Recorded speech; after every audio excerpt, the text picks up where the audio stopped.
திருப்பி எல்லோருக்கும் வணக்கம். நாங்கள் இப்பொழுது எங்களுடைய திருவாசக வட்ட கூட்டத்தை ஆரம்பிக்கின்றோம். இன்று நாங்கள் பார்க்க போவது திருவாசகத்திலே, அதாவது 8ஆம் திருமுறை திருவாசகத்திலே இறுதியாக வைக்கப்பட்டிருக்கின்ற 51வது ஆக்கம், மாணிக்கவாசகருடைய ஆக்கம் அச்சோபதிகம். அதில் முதல் 5 பாடல்களை பார்க்க போகின்றோம். இன்று இந்த 5 பாடல்களுக்கும் கமலா ரவீந்திரன் உரை விளக்கம் அளிப்பார். எல்லோருக்கும் வணக்கம். இன்று நான் எடுத்துக்கொண்டது அச்சோபதியம். அச்சோபதியத்துல கூட முத்தியை பற்றி தான் சொல்லியிருக்கிறபடிய, அப்ப நான் முத்தியை பற்றி கொஞ்சம் சொல்லலாமென்று முதல் யோசித்தேன் நான். அப்ப முக்தி என்பது உயிர்கள் நலவாதனை அடங்க பெற்று இறைவனின் திருவடிகளில் கலந்து பேரானந்தத்தை அனுபவித்தல். அப்ப அந்த இடத்துல உயிரும் இறைவனும் ஒரே நிலை, அதாவது அத்துவிதம் என்று அதை சொல்றது. ஆனால் அங்க சிவனுக்கு சமனாய் உயிர் நிற்காது. அப்ப முக்தி பெற்ற உயிர்கள் சீவன் முத்தர்கள் என்று சொல்லப்படும். அப்ப இதுல ஆறுமுக நாவலரும் நாம் பிறந்ததின் பயன் என்ன என்றதுக்கு, அப்ப நாம் பிறந்ததின் பயன் இறைவனை வழிபட்டு முக்தி அடைவதற்கு என்று அவரும் இதுல சொல்லி இருக்கிறார். அப்ப இதுல ஔவியர் குருவடிவாகி குவலையந்தன்னில் திருவடி வைத்து இருத்தி முத்தி இனிது எனக்கு அருளி என்றவரும் சொல்லியிருக்கிறார். திருஞான சம்பந்தர் முத்தி தருவது நீறு, முனிவர் அணிவது நீறு, பத்தி தருவது நீறு, பெறவை இனியது நீரண்டு. அருணகிரிநாதர் பக்தியால் ஞானுனை பலகாலம் முத்தியே சேர்வதற்கு அருள்வாய் என்று அவரும் சொல்லியிருக்கிறார். இதுல இந்த கொஞ்சம் முத்தி தலங்கள் அண்டு கொஞ்சம் இருக்குது. அப்ப அதுல ஒவ்வொன்று நடந்தா, இப்ப திருவாரூர்ல பிறந்தால் முக்தி கிடைக்குமா, அது மாதிரி காஞ்சிபுரத்துல வாழ்ந்தால் அங்க முக்தி கிடைக்கும். பிறகு ஒரு முறையாவது சிதம்பரத்தை தரிசித்தால் முக்தி கிடைக்கும். பிறகு நினைத்தால், மனதால திருவண்ணாமலையை நினைத்தால் முக்தி கிடைக்குமா. அது மாதிரி இறந்தால், காசியில இறந்தா முக்தி கிடைக்கும். அப்ப அப்படி இப்படி ஒரு கொஞ்சம் நல்லது. அது மாதிரி இப்ப முக்தி என்றால் இந்த இந்த சபையில நீங்கள் பல மதங்கள், வேற வேற மதங்களையும் பற்றி கதைச்சபடியா எனக்கு இதை சொல்லணும் போல ஒரு ஆர்வம் உண்டாகி அதை சொல்றேன். இப்ப மகளிர் இன்பத்தை அனுபவிப்பதே முக்தி என்பர் உலோகாயுதர் மதத்தை. உருவம், வேதனை, குறிப்பு, பாவனை, விஞ்ஞானம் என்னும் 5 கூட்டங்களும் அழிவதே முக்தி என்பர் சௌத்ரீதாந்திகள். மூவகை குணங்களும் அடங்குவதே முக்தி என்று கூறுவர் நிகண்டவாதிகள். கண்மங்கெடுவதே முக்தி என்பர் பிரபாகர மதத்தர். ஆணவ மலங்கெடுவதே முக்தி என்பர் பேதவாதிகள். சரீரம் நித்தியமாய் இருப்பதே முக்தி என்பர் சிவசமவாதிகள். உலகையும் இறைவனையும் ஆராய்ந்து அறிவதே முக்தி என்பர் சாங்கியர். ஆன்மா கெடுவதே முக்தி என்பர் பாத்கரியர். அட்டமா சித்திகளே முக்தி என்பர் சித்தர். உயிர் கல்லுப்போல் கிடப்பதே முக்தி என்பர் பாடனவாதியர். இத்தகைய 10 குற்றத்தை உடைய முக்திகளாகும். ஆனால் ஆன்மா மும்மலத்தையும் விட்டு நீங்க சிவபெருமானின் திருவருளை சேருகின்ற முக்தியே நிலை பெற்று விளங்கும் முக்தியாகும் என்று சைவ சித்தாந்தம். நான் இனி பாடலுக்குள்ள போகலாம். அச்சோபதியம். அச்சோ என்பது வியப்புடை சொல். அப்ப மாணிக்கவாச சுவாமிகள் தான் பெற்ற இன்பத்தை வியந்து போற்றுகிறார். தாம் பெற்ற சிவ அனுபவத்தை இப்பாடல்களின் மூலம் தெளிவுபடுத்துகிறார். அனுபவ வழி அறியாமை என்று தலையங்கம் கொடுத்திருக்கிறார்கள். முத்தினறி அறியாத மூக்கரடு முயல்வேனை பத்தினறி அறிவித்து பலவினைகள் பாரும் வண்ணம் சித்தமலம் அறிவித்து சிவமாக்கி எனையாண்ட அத்தனன கருளியவாறு ஆர்பெருவாரச்சோவே. முத்தினறி தெரியாத மூடர்களுடன் பழக முயல இருந்தேனை பக்தியாகிய நெறியை அறிய வைத்தான். என்னுடைய பழைய வினைகளை அளித்தான். என் சிந்தையில், அதாவது சித்தத்தில் இருந்த குற்றங்களை போக்கினான். என்னை சிவமாக்கி ஆண்டு கொண்டான் நம் தந்தை சிவபெருமான். அடடா, அந்த பெருமானின் அருளை நான் பெற்றது போல் வேறு யார் பெறுவார்? இரண்டாவது பாட்டு. நரி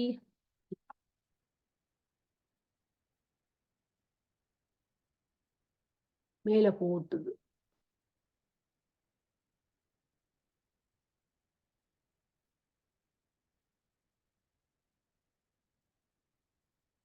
அடுத்தது போட்டு போகுது ஸ்லோவா. இது இதுவா நெறியெல்லாம் நெறி தன்னை நெறியாக நினைவேனே சிறுநெறிகள் சேராமே திருவருளே சேரும் பணம் குறியொன்றும் இல்லாத கூத்தந்தன் கூத்த எனக்கு அறியும் வண்ணம் அருளியவாறு யார் பெறுவாரச்சோவே. அதாவது முறையற்ற வழிகளையே என்னுடைய பாதையாக நினைத்து கொண்டு இருந்தேன். அத்தகைய சிறுநெறிகள் சேராதபடி எம்பெருமான் தடுத்தாண்டு கொண்டான். திருவருள் நெறியாவது அவனை அவன் அருள் வழி நிற்கின்ற நெறி. இறைவனின் அருள் விளையாடலாவது ஐந்தொழில்கள். அதாவது கூத்தன் தன் கூத்தை எனக்கு அறியும் வண்ணம் என்றதுல அந்த விளையாட்டாவது ஐந்தொழில்கள் புரிகிறது என்று சொல்லி, அத்தகைய சிவபெருமான் தனக்கென்று அடையாளம் ஒன்றும் இல்லாதவன். அடடா, அந்த பெருமானின் அருளை பெற்றது போல் யார் பெறுவார்கள்? இதுல அந்த கருத்துகள் எல்லாம் வெளிப்படைய விளங்குறபடியா நான் அந்த பதவுரைகள் என்று சொல்லுங்கள் தனிய விளக்கத்தை மாத்திரம் சொல்றேன். மூன்றாவது பாட்டு. பொய்யெல்லாம் மெய்யென்று உணர்முலையாள் போகத்தே மையலுற கடவேனை மாளாமே காத்தருளி தையலிடம் கொண்டபிரான் தன்களே சேரும் வண்ணம் ஐயனென கருளியவாறு ஆர்பெறுவாரச்சோவே.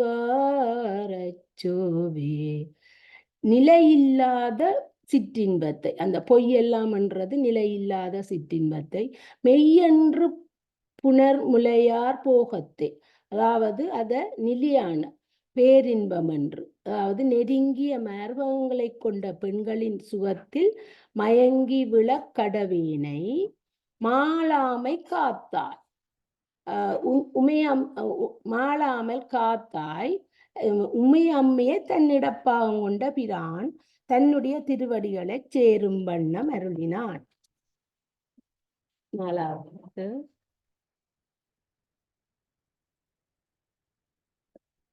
மன்னதனில் பிறந்தெய்து மாண்டு விழ கடவேனே எண்ணமிலா அன்பருளி எனையாண்டிட்டு என்னையும் தன் சுண்ணவன் நீறு அணிவித்து தூய் நெறியே சேரும் வண்ணம் அண்ணலென கருளியவாறு யார் பெறுவார் அச்சோவே.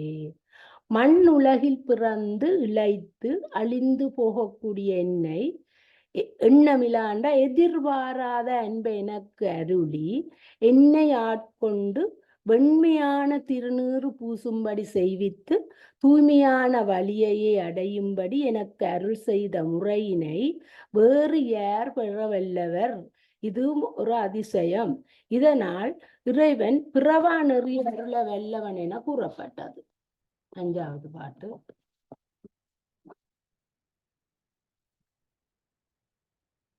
பஞ்சாய அடிமடவார் கடை கண்ணாளிடற்பட்டு நெஞ்சாய துயர் கூற நிற்பேனுன்னருள் பெற்றேன். உன்னை நான் உடையானே அடியேனை வருகிறேன். அஞ்சேலென்று அருளியவாறு யார் பெறுவார்? அஞ்சு போன்ற பாதங்களையுடைய பெண்களின் பார்வையால் துன்பப்பட்டு, பஞ்சு போன்ற பாதங்களுடைய பெண்களின் கடைக்கண் பார்வையால் துன்பப்பட்டு நிற்பேனாகிய நான் உன் திருவருளை பெற்றேன். இனி நான் பிழைத்தேன். அடியேனாகிய என்னை வருவாய் என்றும் அஞ்சேல் என்றும் எனக்கு அருளிய முறையினை யார் பெறுவார்? அருட்சார்பு நல்கியதோடு அபயமும் தந்து ஆண்டது அதிசயம். நன்றி, வணக்கம். மிக்க நன்றி கமலா. இனிமையாக நீங்கள் இந்த பாடலை பாடி இந்த இவற்றுடைய பொழிப்புரையை எங்களுக்கு தந்திருக்கிறீர்கள். உங்களுக்கு எங்களுடைய நன்றி உரித்தாகுக. நீங்கள் முதலிலே ஆரம்பத்திலே ஒரு முக்தி பற்றிய ஒரு சுவாரஸ்யமான ஒரு அறிமுகத்தை தந்தீர்கள். அதிலே எனக்கு 19ஆம் நூற்றாண்டில் நாவலர் சொன்னது, பழைய விஷயங்கள் எல்லாம் நாவலர் 19ஆம் நூற்றாண்டில் மனித பிறப்பினுடைய நோக்கம் குறித்து சொன்னது சுவாரஸ்யமாக எனக்கு இருந்தது. மற்றது இந்த முக்தி பற்றிய நம்பிக்கைகள், அந்த ஒவ்வொரு இடமும் காசியில் இறந்தால் முக்தி என்ற நம்பிக்கை இன்னும் இருக்கிறது என்றபடியேதான் காசியில் போய் இந்த காசியில் இறக்கிறதுக்கு வழி இல்லாதவர்கள் அந்த அஸ்தியை கொண்டு போய் அங்கே கங்கையில் கரைக்கிறார்கள் என்று நினைக்கின்றேன். காசியில் உள்ள கங்கையிலே கரைப்பது வழக்கம். நாங்கள் இனி இந்த பாடலுடைய உரையாடலுக்குள் செல்லலாம். நன்றி.